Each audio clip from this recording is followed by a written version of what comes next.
ఎల్లంపల్లిలో ఉన్న water hardly 7-8 TMC ఉంది. Dead storage 3 పోతే 4-5 ఉంటాయి.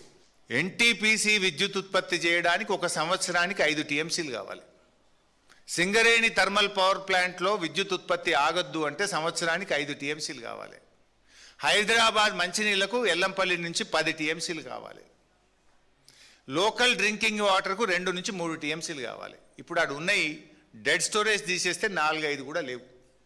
నువ్వు పందాలకు పోయి పంటింపులకు పోతే రేపు కరెంటు ఉత్పత్తి కూడా ఆగిపోయి రాష్ట్రం అంధాకారమయ్యే ప్రమాదం ఉంది మిస్టర్ రేవంత్ రెడ్డి. చీకటిమయమయ్యే ప్రమాదం ఉంది. హైదరాబాద్ నగరం త్రాగునీరు లేక ఇబ్బందులు పడే పరిస్థితి కనబడతా ఉంది. How do you address this issue? పాప నిన్న ఒక జర్నలిస్ట్ అదే అడిగిండు, మరి కరువు వస్తుంది కదా, ఎలినినో వస్తుంది, ఎట్లా నువ్వు అడ్రస్ చేస్తావు అంటే, సమస్యను ఎట్లా తీరుస్తావు అంటే, వాళ్ళను కోసి రక్తం జిమ్ముతే పంటలు పండుతాయి అని రేవంత్ రెడ్డి మాట్లాడతాడు. ఒక జర్నలిస్టు ఈ కరువు పరిస్థితుల్లో ఈ కరువును నువ్వు ఎట్లా ఎదుర్కొంటావు, వాట్ ఈజ్ యువర్ స్ట్రాటజీ అని ఒక జర్నలిస్ట్ అడిగితే వాళ్ళను కోసి రక్తం జిమ్ముతా అంటాడు. ఇదా ఒక ముఖ్యమంత్రి మాట్లాడేది? సమస్యను అర్థం చేసుకుంటలేవు నువ్వు.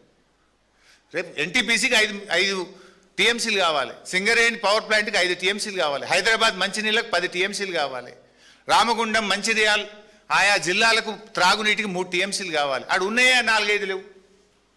ఇప్పుడు మనం నీళ్లు ఎత్తి తెచ్చుకొని సమస్యను పరిష్కారం చేసుకునే దిశగా ఆలోచిస్తావా? రాజకీయాలకు పోయి పందాలకు పట్టింపులకు పోయి సమస్యను జటిలం చేసి రాష్ట్రాన్ని అంధకారం చేస్తావా? హిట్లర్కు నీకున్న తేడా ఏంది?